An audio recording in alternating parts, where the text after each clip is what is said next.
Hi. Yeah. Yeah, I'm L2. I'm a peer support specialist. Yeah, that's correct. With recovering addicts, yeah. We're a relapse prevention center. We help people, you know, even if it's their first day clean or if they've got years clean and they're looking to better their life. We utilize physical fitness, well-being activities. It's free right now. We work out for an hour a night and then we study relapse prevention as a group. We're a group of peers. Right. Yeah, you can meet me there at 6 if you'd like. Yeah, it's first thing in the morning. I'm gonna go mountain biking right now and then I'll hit you up when I get back. All right, later.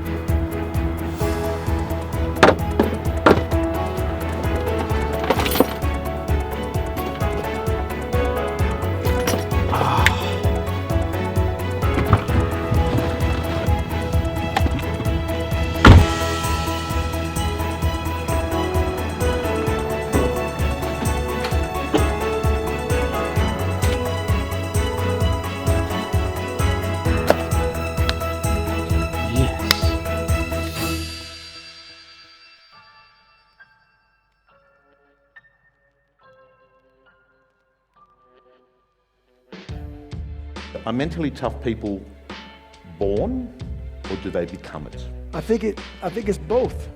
I think some are actually born with some genetic freakishness.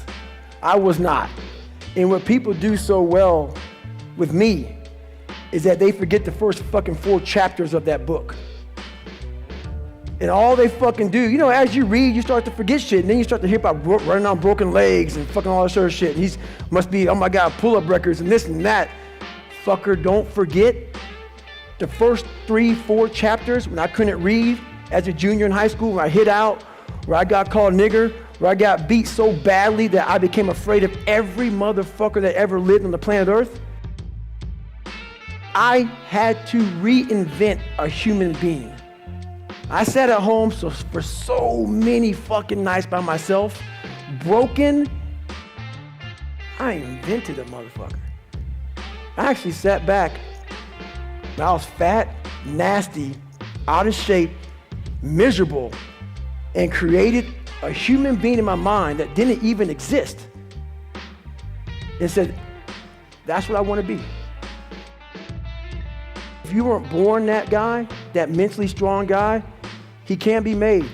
What do you say to the girl or guy sitting in this audience that has got a bit of a predisposition to want to be liked by many or most? If you don't get over that, you're doomed. Because what happens is this, you start to create a whole bunch of people that aren't even yourself. You never figure out who you are. You never live up to your dreams, your ambition. You live up to what whoever is around you that you like so much, that you want to emulate and be like so much, you live their dreams. You lose your power. You lose your power. The ultimate power is owning yourself. Poopy pants mentality. I want to sit back and let the world take care of me now. And that's what I'm talking about. Don't play sick too long. While my childhood was so messed up, I played sick way too long, and I almost lost tons of opportunities by playing sick. But somewhere along the line, the execution doesn't take place. What do you say to them? Well, the most important thing about all that is you have to go, there's always a blockade. There's a barrier in your brain. There's a barrier.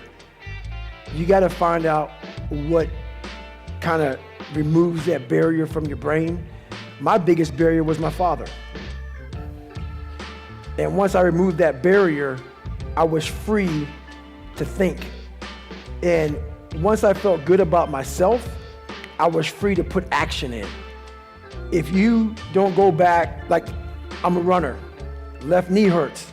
A lot of people focus on that fucking left knee. A lot of times it's your fucking right hip. And that's about life. You gotta figure out what has messed you up mentally. Go to the source. Go to the source. Go to the origin of the source. Is life suffering? There's a part of it that has to be about suffering. And people hate it when I post about suffering, this whole new kindler, gentler, soft-ass fucking world, they just fucking, oh God, this is horrible. We talking about, no. Suffering, if you know how to do it without making it out to be like, oh, I'm not talking about you have to go through cancer. But I guarantee one thing, man, I bet you're a better motherfucker mentally if you look at it the right way. Everything I went through in my life, every bad fucking thing I went through in my life, the 2 heart surgeries, all the name calling, everything I went through. If you learn how to flip that motherfucker on top of his head and say, hang on, there's so much power in this fucking thing. And if you look at life as it is a trial ground, a testing ground for where you need to belong, where you need to go, suffering is a fact of life. And if you look at suffering the right way, it's a great tool to callous your mind.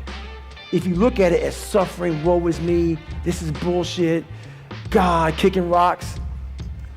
If you look at it like, okay, motherfucker, you're testing me now. I get it. Whenever I'm being like depressed, I go through depressed moments, I go, oh, hang on. I'm getting tested. So you have to be aware of all the signals and signs that are being given to you from the world. One of them is if you feel bad, you're being tested. How are you going to perform under that? So what do you want? Why are you here? Do you know what you want? Do you want to be clean? Do you want to be sober? Do you want to be fit? Do you want to be financially successful? Do you have all these questions in the back of your mind driving you? Are all these questions in the back of your mind giving you discontentment and unsatisfaction in the present moment? Have you ever put your phone down long enough to sit in that place and contemplate what it is you really want out of life? What choices you're making to be where you're currently at in life? Or does your mind start to go there and you turn on the TV? You start flipping through Facebook? Tough questions.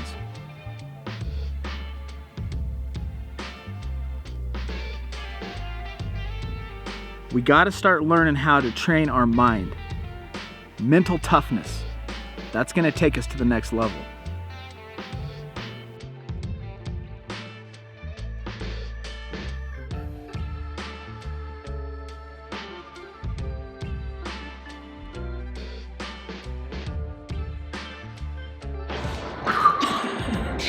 And at the end of the day, you will be rewarded for action.